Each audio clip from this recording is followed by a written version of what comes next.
Biot Savart's law, अगर हमारे पास कोई भी एक करंट कैरिंग वायर है एंड उससे कोई भी पॉइंट पे अगर हमें मैग्नेटिक फील्ड फाइंड करना है तो उसके लिए हम बायो सावर्ट्स लॉ का यूज कर सकते हैं।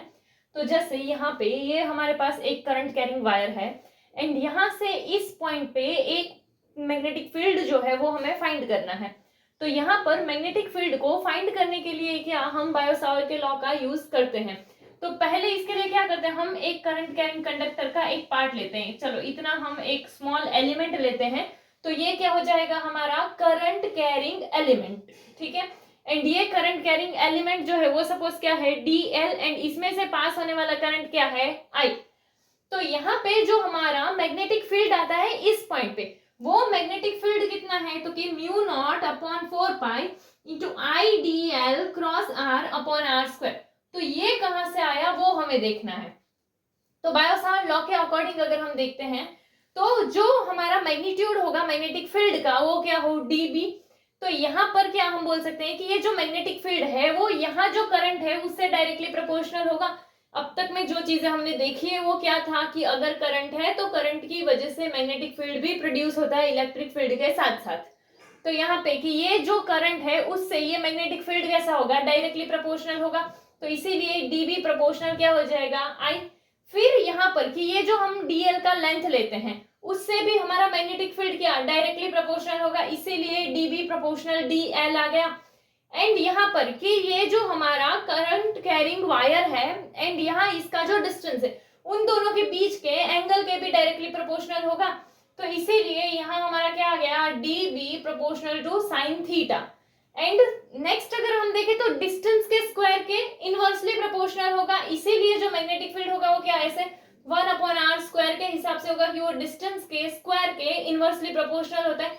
तो यहाँ पर हमें एक ये मिला है, देन एक ये है, फिर एक ये है एंड एक ये है, ऐसे 4 मिले। तो ये 4 को अगर हम कंबाइन करते हैं तो क्या बोल सकते हैं कि चलो DB प्रोपोर्शनल टू यहाँ क्या आ गया I, फिर यहाँ जो दूसरा था वो क्या DL एंड यहाँ से साइन थीटा एंड फिर ये R स्क्वायर जो है ये इनवर्सली प्रोपोर्शनल है इसीलिए अपॉन में क्या आ गया R स्क्वायर। तो यहाँ पे हमारा जो है सपोज कि हम ऊपर नीचे R से मल्टीप्लाई कर दे तो क्या हो जाएगा हमारा IDL R sine theta upon R cube. अभी ऐसा कि साइन थीटा इसको अगर हमें वेक्टर के फॉर्म में लिखना है तो यहाँ पर क्या होगा कि हमारा जो करंट कैरिंग एलिमेंट है एंड उससे जिस डिस्टेंस पे है तो उन दोनों के बीच का एंगल जो था हमारा वो थीटा था, तो यहाँ पे R तो होना चाहिए। तो इसीलिए हम यहाँ पे R लेकर आए थे एंड अगर हम अभी इसको वेक्टर के फॉर्म में लिखेंगे तो क्या IDL एंड ये क्रॉस R, क्रॉस जो है वो क्या साइन थीटा के हिसाब से आ गया, लाइक ये हम वेक्टर के फॉर्म में लिखेंगे तो इसको ऐसा लिख सकते हैं अपॉन में क्या हो गया R क्यूब। अभी यहाँ पर ये क्या है प्रोपोर्शनल है, प्रोपोर्शनल हटा के अगर इक्वल टू का साइन डालना है तो कोई कांस्टेंट डालना पड़ेगा। तो यहाँ पे हम क्या कांस्टेंट डालते हैं म्यू नॉट अपॉन 4 पाई। तो जैसे देखो क्या हो गया DB equals to mu not upon 4 pi IDL cross R upon R cube. तो ये हमारा फाइनली हमें मैग्नेटिक फील्ड के लिए फॉर्मूला मिला है। तो यहाँ पे जो है ये हमारा क्या म्यू नॉट अपॉन 4 पाई जो है वो क्या है प्रोपोर्शनलिटी कांस्टेंट एंड इसमें से जो म्यू नॉट है हमारा वो क्या होगा परमिएबिलिटी ऑफ फ्री स्पेस और you can say permeability of vacuum. And यहाँ पे अगर हमें वैल्यू फाइंड करना हो तो म्यू नॉट का जो वैल्यू होता है वो होगा 4 pi into 10 to the power -7। अभी ये कहां से हमारा जो है ना म्यू अपॉन 4 पाई का जो वैल्यू आता है वो होगा 10 टू द पावर -7 एंड ये 4 पाई यहाँ से यहाँ आएगा। तो उसी सेंस से हमें ये म्यू नॉट हम बोल सकते हैं कि म्यू नॉट इक्वल्स टू क्या है 4 pi into 10 to the power -7 and यहाँ पर भी कि ये यहाँ से नीचे गया तो इसीलिए हमारा इतना वैल्यू होगा। एंड यहाँ पे कि म्यू नॉट का जो हमें ऐसा यूनिट मिला है वो क्या है तो कि टेस्ला मीटर पर एम्पियर। अभी ये कहाँ से आया तो अगर हम देखें यहाँ पर ये हमारा मैग्नेटिक फील्ड है, मैग्नेटिक फील्ड का जो ऐसा यूनिट होता है वो क्या है टेस्ला एंड ये R क्यूब यहाँ डिनोमिनेटर यहाँ आएगा तो न्यूमरेटर एंड R डिस्टेंस है तो इसीलिए उसका क्या होगा मीटर क्यूब।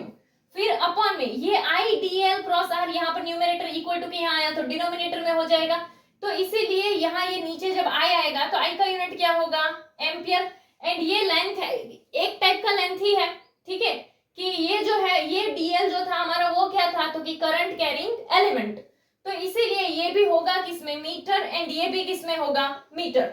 तो इसीलिए मीटर मीटर मीटर स्क्वायर हो जाएगा एंड इधर मीटर क्यूब तो ये कैंसिल हो जाएगा, ठीक है। तो यहाँ पर क्या आया टेस्ला मीटर पर एम्पियर। तो ये हमारा किसका है, म्यू नॉट का ऐसा यूनिट है। यहाँ पर ये हमने बायो सावर्ट लॉ देखा है। नेक्स्ट, अगर हमें मैग्नेटिक फील्ड का मैग्नीट्यूड फाइंड करना है तो हम ऐसे मैग्नेटिक फील्ड का मैग्नीट्यूड फाइंड कर सकते हैं। ये वाला जो है वो वेक्टर के हिसाब से लिखा है, एंड यहाँ पे जो थीटा है वो थीटा क्या, तो कि आईडीएल एंड आर के बीच का एंगल होता है, एंड ये जो आईडीएल है वो हमारा क्या था, करंट कैरिंग एलिमेंट। तो यहाँ पर मैग्नेटिक फील्ड का अगर हम डायरेक्शन देखते हैं तो मैग्नेटिक फील्ड का डायरेक्शन जो है वो इनसाइड होता है, ठीक है। कि यहाँ पे अगर हम देखें तो ये P पॉइंट पे है एंड यहाँ पे हमने क्रॉस ड्रॉ किया हुआ है, तो इसका मतलब क्या होगा, क्रॉस जो है वो क्या, कौन सा डायरेक्शन शो करता था, इनसाइड वाला। तो यहाँ पर इसीलिए क्रॉस है तो हम क्या बोलेंगे कि इस पॉइंट पे जो मैग्नेटिक फील्ड होगा उसका डायरेक्शन क्या है, इनसाइड है, एंड इसको हम स्क्रू रूल के अकॉर्डिंग देख भी सकते हैं। स्क्रू रूल के अकॉर्डिंग क्या था कि अगर हम उसे क्लॉकवाइज रोटेट करते हैं तो जो डायरेक्शन होता है वो कहाँ पर आता है, इनसाइड आता है। तो यहाँ पे सपोज ऐसे कि हमारा जो है आईडीएल एंड आर है, तो यहाँ पर कि इसको अगर हम यहाँ से ऐसे ले, यानी क्या कि जो वो ऐसे रोटेट करेगा तो ये क्लॉकवाइज होगा, तो जो डायरेक्शन होगा वो क्या मिलेगा, इनसाइड मिलेगा। तो इसीलिए मैग्नेटिक फील्ड का डायरेक्शन जो है वो इनसाइड है, ऐसा भी बोल सकते हैं स्क्रू रूल के अकॉर्डिंग। नेक्स्ट अगर हम देखें तो सपोज कि हम जो है करंट का वैल्यू 1 एम्पियर हो, डीएल जो है वो 1 मीटर हो, आर भी 1 मीटर हो, एंड जो थीटा है वो थीटा अगर 90 डिग्री हुआ तो क्या होगा, तो यहाँ पर आई की जगह बनाया जाएगा, डीएल की जगह बनाया जाएगा, आर की जगह भी बनाएगा, साइन थीटा की जगह क्या आ जाएगा, साइन 90, एंड साइन 90 का वैल्यू क्या होता है 1, एंड यहाँ पर आर क्यूब है तो क्या 1 का क्यूब, अभी यहाँ पर 1 इंटू 1 इंटू 1 इंटू 1 अपॉन में 1 क्यूब, यानी पूरा ही क्या हो जाएगा 1। तो बचा क्या यहाँ पर, तो कि म्यू नॉट अपॉन 4 पाई। तो यहाँ पे हम ऐसा बोल सकते हैं कि जब ऐसा होगा तो डीबी इक्वल टू क्या हो जाएगा, mu not upon 4 pi. Mu naught का जो वैल्यू है वो क्या है, तो कि 4 pi into 10 to the power -7 upon में 4 पाई। तो ये 4 पाई कैंसिल हो जाएगा, तो यहाँ पे बचा क्या, तो कि 10 टू द पावर -7, यानी कि हमें जो मैग्नेटिक फील्ड मिलेगा वो क्या होगा, 10 टू द पावर -7 टेस्ला।